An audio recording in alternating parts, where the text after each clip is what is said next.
મારું નામ કિરણબેન છે. હું વર્ષોથી પગની તકલીફ થાય છે. મારે ચાલી નથી શકતી, બેસી નથી શકતી. અને પછી અમારા જે વેવાઈ હતા ને, એમણે અમને આ મારુતિ ઓર્થોપેડિક હોસ્પિટલનું નામ આપ્યું ને એ લઈને આવ્યા અમને. ને એમણે પછી મને કહ્યું કે તમારે ઘૂંટણનું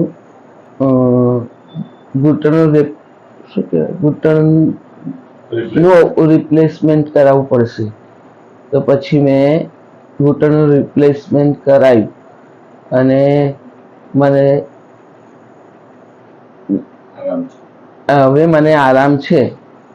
2 દિવસથી મને કરાયું છે. બીજે દિવસે હું સીડી ચડવા માંડી ગઈ, ચાલવા માંડી ગઈ અને સારું છે. અને સ્ટાફ એટલો બધો સારો છે કે મને સારી રીતે સાચવી છે અને એમનો બધાનો હું આભાર માનું છું.